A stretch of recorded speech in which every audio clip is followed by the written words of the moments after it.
In scenario number 4, we have an instructional material adoption process of the new math books for the math department. So in this case, we're talking about budgets. The budget for our district for all the math departments for every campus is $100,000. So the new math books, based on the enrollment numbers, are going to need $70,000 out of that $100,000 that we have in our budgets. Then we have $30,000 left. FFA wants $5,000. Social Studies, Science, and the English department are also asking for money, and they need $20,000.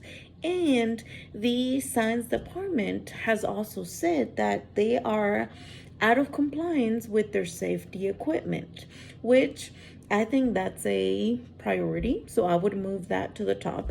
As a leader and as the chairperson of this committee of the IMAT, Instructional Materials Allotment Team, I would decide to get together again and see what is really needed. Do all of those departments need this money or that much money to change their instructional materials as well?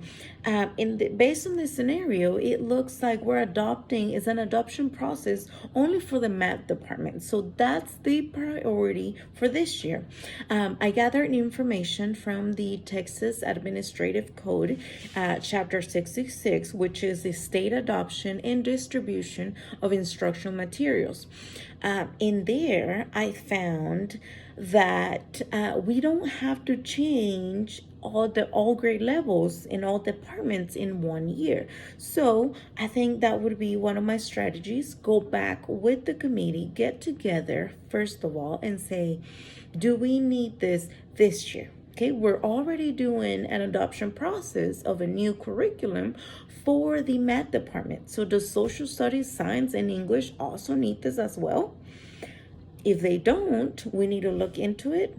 Who would be involved? The committee, the Campus Improvement Committee, the IMAT committee, which I have been assigned as the chairperson in this case, and as the leader, I would also get the teachers involved of each department get together and say, hey, how are you dividing this money? Why do you need 20,000?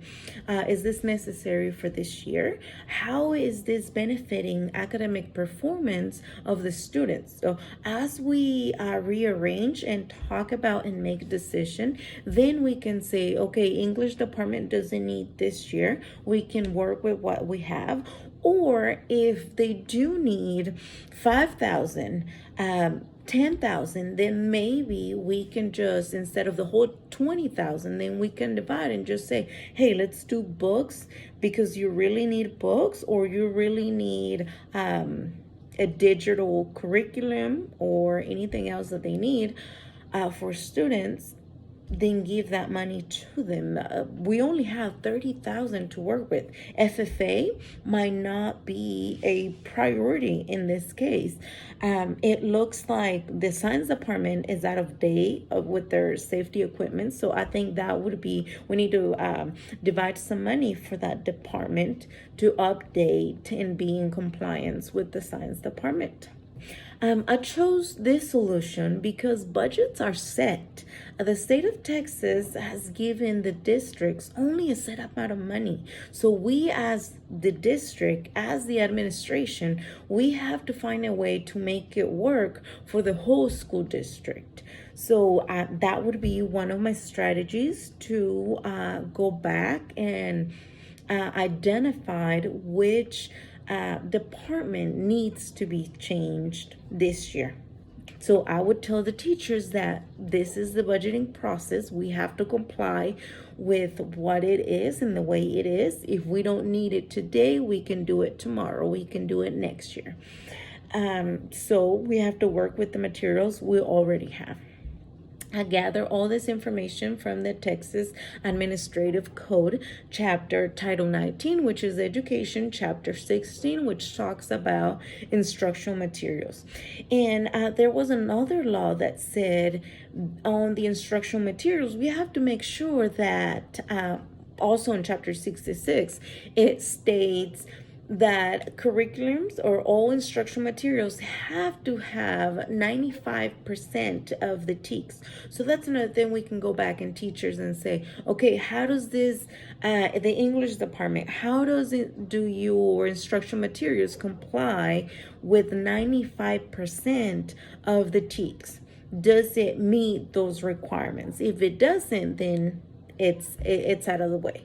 So I think that's one of the things that would do to solve this scenario.